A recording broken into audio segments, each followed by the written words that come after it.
ہمیں بڑی پریشانی ہوتی ہے جب ہم بغیر سر ساز کے چھوتے شروع کرتے ہیں نا.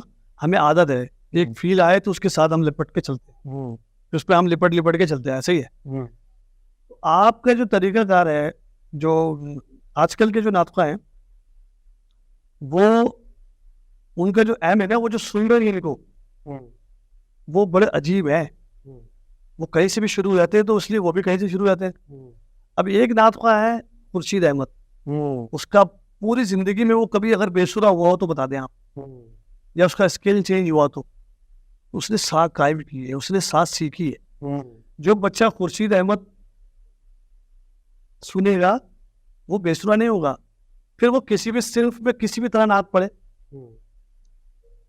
سمجھ میں آپ کو جس کو آپ نے چننا کیا ہے, آپ کو بڑے سے آپ کسی اور نعت خواں کے انداز میں پڑھے, بیٹ میں پڑھے, بیٹ کے علاوہ پڑھے. تو بیٹ کیا ہے؟ بیٹ تو بہت ضروری ہے. اگر آپ عرصہ چھوڑ کے پڑھ لیں تو اس میں بھی بیٹ ہے. ایک ہوتا ہے سم, ایک ہوتا ہے خالی. اب یہاں سے نہیں شروع ہوئے, آپ یہاں سے شروع ہو گئے, یا آپ نے اس کو بھی چھوڑ دیا ہے. آپ کو اس کو ان پلگ کہتے ہیں, جیسے ہم لوگ نا کہ بھائی ہم ٹیمپو میں نہیں پڑھ رہے, ٹیمپو چھوڑ کے پڑھ رہے ہیں. تو اس میں آپ کو سیکھنا ہے. آپ ٹیمپو سیکھو گے تو پھر خالی کرو گے نا. نعت خواہ میں ان کو پسند کرتا ہے خورشید احمد کے علاوہ سید ہاشمی صاحب کو, اور وہ تو ہمارے پڑوسی بھی تھے, ہمارے والد صاحب کے دوست بھی تھے. اور مجھے بچپن سے ایک جو آواز ہے نا, ایسا لگتا ہے ایک الہامی کوئی, جیسے شاید وہ تو ہمارے بچپن سے پی ٹی وی سے سن رہے ہیں قاری وحید ظفر قاسمی صاحب کو, کہ ان کو ایسا لگتا ہے کہ بھائی یہی قرآن سنانے والا ہے, یہی نعت سنانے والا ہے.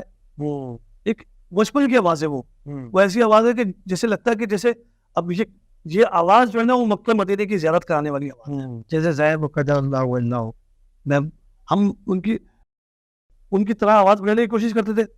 اصل میں ہم بھی جو شروع ہوئے, جو ہمارا ایک طرح سے جو ایک ہوتا ہے نا کانفیڈنس آنا, وہ آیا ہماری مسجد سے. ہماری مسجد جو ہے وہ ہمارا سب سے اہم ستون ہے. ہم آج ٹرانسمیشن ہوتی ہے رمضان کی, ہم لوگ جو ہے مسجد میں سحری جگاتے تھے بچپن میں. امجد صابری جس کلام کو پڑھتے ہوئے جن کا وصال ہوا ہے, وہ کلام قوالی کا نہیں ہے. وہ قوالی میں نہیں پڑھا جاتا تھا, ٹھیک ہے نا. تو وہ کلام ہم مسجد میں پڑھتے تھے. وہ کلام مسجد میں اس کی روز ڈیلی کی ریاض تھی رمضان کے اندر. اس کو یا تو سحری سے پہلے ہم لوگ لائن لگا کے بچے بیٹھ جاتے تھے. پہلے تو مسجد والے ہمیں بھگا دیا کرتے تھے, میرے قوانوں کے بچے, یار یہ تو بہت لمبا لمبا کلام پڑھتا ہے. اور جو پھر ایک کمیونٹی ہوتی ہے, دوسرے بچے جو ہے نا وہ آتے ہیں پریشان ہم سے, یار ان کو تو کلام بھی یاد ہے, ان کی آوازیں بھی اچھی ہے. مؤذن صاحب کبھی مائک بند کر دیتے ہمارا, کبھی ہمارے کہے تم لوگ گانے کی طرح پڑھتے ہو. ارے بھائی ہم سر میں پڑھ رہے ہیں, تمہیں پریشانی ہو رہی ہے, تم بھی سیکھو. پورا علاقہ جو نا وہ تھوڑا ہم سے کہتے ہیں اس کو تکلیف ہوتی تھی ہم سے. ہمارے خاندان کے بچے ماشاءاللہ جو پڑھتے تھے. اچھا ایک سین یہ تھا کہ سب کے ابا کان لگا کے سن رہے ہوتے تھے مسجد میں. ایک دن امجد صابری ہو گئے بے سنے, جمعے کا دن تھا. اے خاصا رسول, وہ ایک راگ بڑا بال کوس میں وہ پوری جو ہے اس کی ایک طرز بنائی ہوئی میرے استاد نے. تو وہ اس میں سر سے ذرا نکل گئے جمعے کی نماز. تو غلام پہ صاحب دروازے پہ کھڑے ہوئے. اب جیسے اندر آئے نا تو بچوں نے بولا ابا کھڑے ہوئے روڈ پہ. ہم سب بچے بھاگ گئے. اور بھائی کیا ہو گیا؟ کہہ لیں کہ وہ صحیح نہیں پڑھا تھا. تو کہہ لیں پہلے سیکھو. انہوں نے مقصد یہی تھا. تو اس سے ہمیں بہت, اس دن کے بعد ہم نے کوشش یہ کری کہ بھائی جب تک ہم چیز پکی نہیں کریں گے نا, ہم آڈینس کے سامنے مطلب ہمیں پرفارم نہیں کرنا ہے. ہمیں یہ سمجھ میں آ گئی بات کہ ایک سادے سب سدے تو ہمیں صحیح کر کے جانا ہے.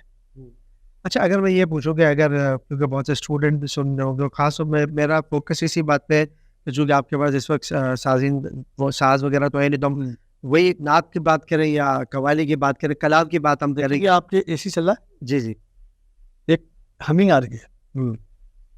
تو جو جس کے پاس ساز نہ ہو تو اس ہمنگ سے اپنا سر بنا دے. میرے استاد جو تھے, استاد صغیر یوسف خصب, جو مجھے ہارمونیم سکھاتے تھے, تو میں نے ان سے پوچھا استاد آپ کا ہارمونیم کہاں ہے؟ یعنی مجھے ضرورت نہیں, میں اس سے ساتھ قائم کر لیتا ہوں.